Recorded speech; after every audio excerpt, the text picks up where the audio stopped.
আসসালামু আলাইকুম সুপ্রিয় শিক্ষার্থীবৃন্দ, আশা করি তোমরা অনেক বেশি ভালো আছো। আজকে আমি তোমাদের শক্তির সংরক্ষণশীলতা নীতি নিয়ে কথা বলবো। পরন্ত বস্তুর ক্ষেত্রে শক্তির সংরক্ষণশীলতা যে নীতিটা আছে এই নীতি নিয়ে আজকে আলোচনা করব। যদি তুমি এই নীতি সম্পর্কে খুঁটিনাটি সকল বিষয় মানে বেসিক কনসেপ্টটা জেনে যাও, তাহলে এই অধ্যায়ে কমপক্ষে 40 থেকে 50টা অঙ্ক তোমার কাছে একদম পানির মতন হয়ে যাবে। তাহলে এই অঙ্কের মূল বেসিক জিনিস নিয়ে আজকে আলোচনা করব এবং দেখাবো যে পরন্ত বস্তুর ক্ষেত্রে যেখানেই বস্তু থাকুক না কেন তার মোট শক্তির পরিমাণটা কি থাকে, একই রকম থাকে। অর্থাৎ এ পজিশনে হোক, বি পজিশনে হোক, সি পজিশনে, যে কোনো একটা জায়গায় যদি বস্তু উপর থেকে পড়তে থাকে তার মধ্যে যে বিভব শক্তি থাকে এবং গতি শক্তি থাকে, এই দুইটার যোগফল অর্থাৎ যান্ত্রিক শক্তির পরিমাণটা কি থাকবে, সমান থাকবে। তাহলে চলো এখানে একটু যদি চিত্রের দিকে খেয়াল করি, এখানে এম ভরের একটা বস্তু আছে, এ হচ্ছে একটা অবস্থান, বি একটা অবস্থান এবং সি একটা অবস্থান। তিনটা বিন্দুর ক্ষেত্রে আমি শক্তির সংরক্ষণশীলতা নীতিটা প্রমাণ করে দেখাবো। সো এ থেকে সি পর্যন্ত মোট যে উচ্চতা, সেই উচ্চতাকে আমরা এইচ দিয়ে প্রকাশ করেছি। এ বিন্দু থেকে বি বিন্দু পর্যন্ত যে উচ্চতা, সেই উচ্চতাটুকুকে H1 দিয়ে প্রকাশ করেছি এবং বি বিন্দু থেকে সি বিন্দু পর্যন্ত যে উচ্চতা, এটাকে আমরা H2 দিয়ে প্রকাশ করেছি। এবার তাহলে খেয়াল করো, এই সম্পূর্ণ উচ্চতা যদি H হয়, তাহলে H সমান সমান আমরা কি লিখতে পারি, H1 plus H2, H1 plus H2। পরন্ত বস্তুর ক্ষেত্রে একটা জিনিস বেসিক কনসেপ্ট তোমাকে অবশ্যই মনে রাখতে হবে। আমি যখন বিভব শক্তি নির্ণয় করব, বিভব শক্তির ক্ষেত্রে উচ্চতা কাউন্ট হবে কি, নিচ থেকে, ভূমি থেকে উচ্চতা কাউন্ট হবে, এটা হলো ভূমি। তাহলে যখনই তুমি বিভব শক্তি বের করবা, বিভব শক্তির ক্ষেত্রে যে উচ্চতা আছে, এই উচ্চতা সর্বদাই তোমাকে নিচ থেকে কাউন্ট করতে হবে। এবং গতি শক্তির ক্ষেত্রে যে অতিক্রান্ত দূরত্ব, সেই অতিক্রান্ত দূরত্ব সেটা কাউন্ট হবে কি, উপর থেকে। তাহলে বিভব শক্তির ক্ষেত্রে উচ্চতা কাউন্ট হবে নিচ থেকে দূরত্ব কাউন্ট হবে, এবং গতি শক্তির ক্ষেত্রে উচ্চতা কাউন্ট হবে ঠিক উপর থেকে। এবার দেখো, আমরা কিন্তু পরন্ত বস্তুর ক্ষেত্রে গতি শক্তির যে সূত্রটা, সেই গতি শক্তির সূত্র কি জানি, গতি শক্তিকে টি দিয়ে যদি প্রকাশ করি, তাহলে গতি শক্তি সমান সমান লেখা যায় হাফ এম ভি স্কয়ার। এবং যদি বিভব শক্তি বলি, বিভব শক্তিকে ভি দিয়ে প্রকাশ করা হয়, বিভব শক্তি সমান সমান এম জি এইচ।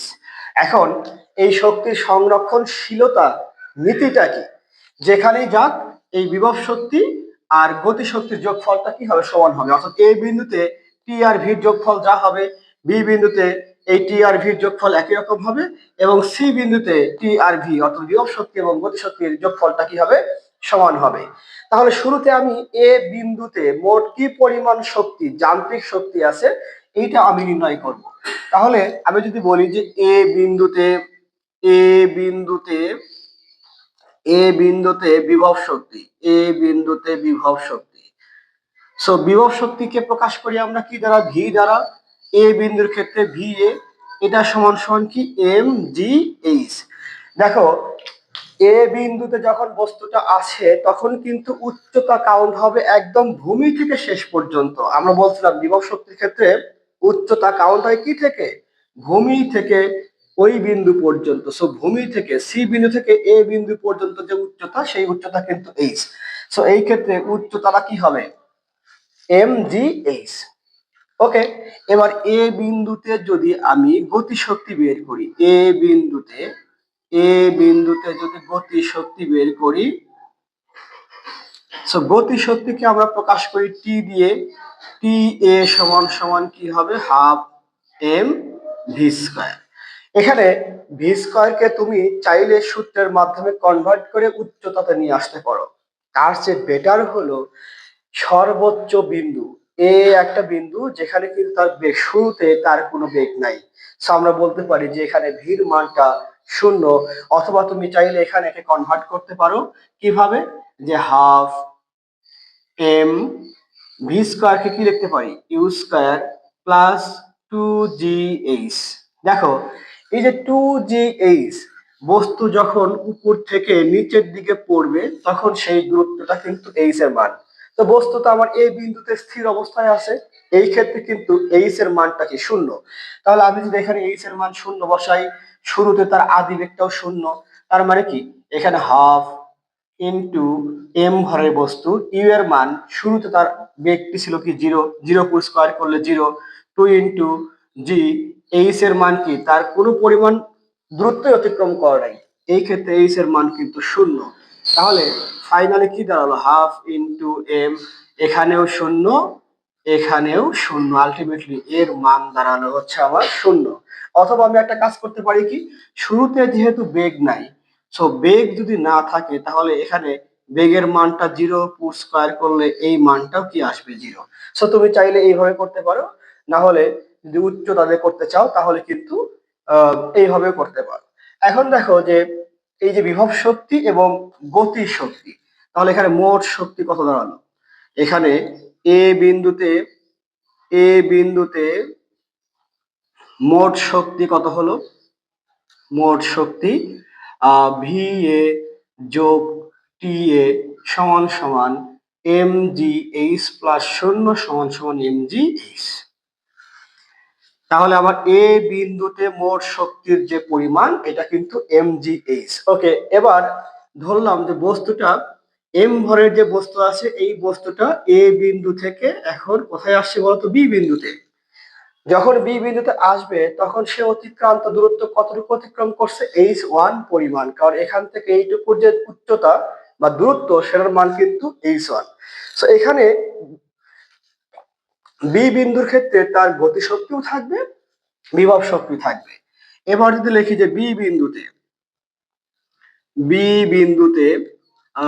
বিভব শক্তি যদি লিখি, বিভব শক্তি বি বিন্দুতে বিভব শক্তির পরিমাণটা কি হবে, ভি বি সমান সমান কি হবে এম জি এইচ। এবার এই এইচটা আসলে কি হবে, এইচ ওয়ান হবে না এইচ টু হবে। বিভব শক্তির ক্ষেত্রে কিন্তু আমরা বলেছিলাম যে সর্বদাই উচ্চতা কাউন্ট হবে বা দূরত্ব কাউন্ট হবে ভূমি থেকে, তাহলে ভূমি থেকে বি বিন্দু পর্যন্ত অতিক্রান্ত দূরত্ব কত, এইচ টু। সুতরাং এখানে এইচ হবে না, এখানে হবে কি এইচ টু। ওকে, তাহলে এবার দেখি বি বিন্দুতে গতি শক্তি কত, বি বিন্দুতে গতি শক্তি,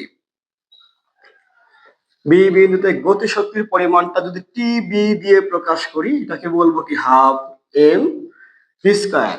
এবার খেয়াল করো এখানে তো ভি দেওয়া আছে কিন্তু এখানে তো উচ্চতা করবো আমরা, ভির তো কোনো মান দেয়া নাই, তাহলে এই ভিটাকে কিন্তু আমরা সূত্রে ফেলবো কিভাবে, বলে ভি সমান সমান কি জানি, ভি স্কয়ার সমান সমান আমরা জানি পরন্ত বস্তুর ক্ষেত্রে U square plus two G H. এখন খেয়াল করো এই যে এইচটা, এই এইচটা আসলে কোনটা হবে, পরন্ত বস্তুর ক্ষেত্রে কিন্তু বলছিলাম দূরত্ব কাউন্ট হবে উপর থেকে, তাহলে এ থেকে বি বিন্দু পর্যন্ত যে দূরত্ব সেই দূরত্বের মান কি এইচ ওয়ান। সো এখানে আসলে কি হবে টু জি এইচ ওয়ান। এবার দেখো হাফ ইন্টু এম, ইউ এর মান আদিবেগ শুরুতে কি ছিল তার শূন্য, টু জি এইচ ওয়ান। এখানে এই টু টু যদি চলে যায় শুধু কি থাকে এম জি এইচ ওয়ান। তাহলে বি বিন্দুতে গতিশক্তি আমরা পেয়ে গেছি, বি বিন্দুতে গতিশক্তি পেয়ে গেছি। তাহলে বি বিন্দুতে গতিশক্তি যদি পেয়ে যাই তাহলে বি বিন্দুতে মোট শক্তি কত, বি বিন্দুতে বি বিন্দুতে মোট শক্তি সমান সমান কি ভিবি যোগ এখানে গতিশক্তি হচ্ছে টিবি। তো ভিবির মানটা কি ছিল এম জি এইচ টু যোগ এখানে এম জি এইচ ওয়ান। এখন তুমি খেয়াল করো তো এম জিটা কি এখান থেকে কমন নেওয়া যায় না, অবশ্যই কমন নেওয়া যায়। এম জি যদি কমন নিই তাহলে এখানে কি থাকলো H two plus H one.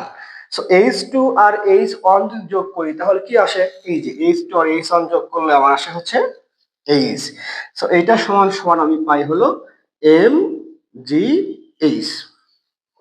এবার খেয়াল করো এ বিন্দুতে মোট শক্তির পরিমাণ ছিল এম জি এইচ, বি বিন্দুতেও কিন্তু মোট শক্তির পরিমাণ কি আসলো এম জি এইচ। এবার আমরা সি বিন্দুতে মোট শক্তির পরিমাণ দেখবো যে একই রকম থাকে কি না। এবার দেখো সি বিন্দুতে, তাহলে সি বিন্দুতে গতি শক্তি কি হবে, সি বিন্দুতে বিভব শক্তি, সি বিন্দুতে বিভব শক্তি কি হবে, বিভব শক্তি ভি ভি সি, সি বিন্দুতে বিভব শক্তি সমান সমান এম জি এইচ। এখন খেয়াল করো তো, সি বিন্দুতে বিভব শক্তির ক্ষেত্রে আমরা বলছিলাম যে উচ্চতা কাউন্ট করি কই থেকে, ভূমি থেকে। সো বস্তু যখন সি বিন্দুতে আসছে তখন কি তার কোনো উচ্চতা আছে? উচ্চতা নাই, এই ক্ষেত্রে এইচ এর মানটা কি হবে? শূন্য। সো এখানে আমরা বসাবো কি এম জি এইচ ইন্টু শূন্য মানে 0। অর্থাৎ সি বিন্দুতে তার কোনো বিভব শক্তি নাই। কেন? বলে এখানে তো উচ্চতাই নাই।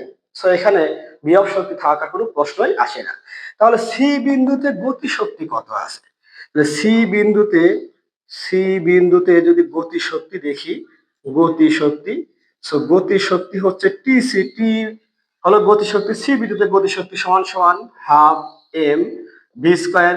সো আগের মতোই ভিটাকে সূত্রে ফেলবো, কি সূত্রে ফেলবো? Half into M V square সমান সমান লেখা যায় কি U square plus two G H. এবার দেখো আমরা কিন্তু বলছিলাম যে পরন্ত বস্তুর ক্ষেত্রে যখন গতিশক্তি নির্ণয় করব, দূরত্ব কাউন্ট হবে উপর থেকে। এখন আমার বস্তুটা সি বিন্দুতে আছে, আগে ছিল এ বিন্দুতে, এখন আছে সি বিন্দুতে। তাহলে টোটাল দূরত্ব কত? টোটাল দূরত্ব হলো আমার এইচ। সো এখানে উচ্চতা কিন্তু আসলে এইচই হবে। আর আদি বেগের মানটা কি? শূন্য। সো এবার শূন্য যদি বসাই তাহলে হাফ ইন্টু এম, এইটুকুর মান শূন্য, তাহলে থাকলো কি বলতো? 2জি এইচ। 2 যদি কাটা যায় তাহলে এখানে মান থাকে হচ্ছে এম জি এইচ। তাহলে সি বিন্দুতে বিভব শক্তি শূন্য, আর সি বিন্দুতে গতি শক্তি হচ্ছে এম জি এইচ। এবার সি বিন্দুতে মোট শক্তি কত?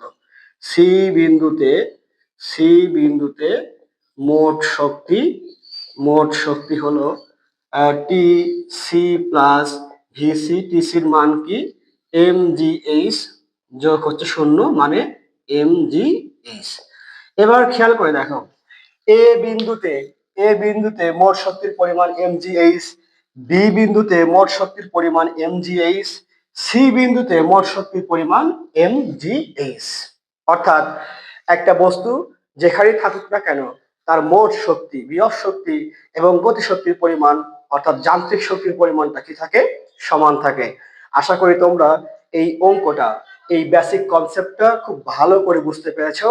এইরকম ভিডিও যদি পেতে চাও তাহলে অবশ্যই আমার ফেসবুক পেজ এবং ইউটিউব চ্যানেলটা ফলো দিয়ে রাখবে। অনলাইন শিক্ষা লিখে যদি ইউটিউবে সার্চ করো আমার ইউটিউব চ্যানেলটা পেয়ে যাবে। সো আজকের মতো এখানেই, এই পর্যন্তই টানছি। সবাই ভালো থাকবে, সুস্থ থাকবে। আল্লাহ হাফেজ।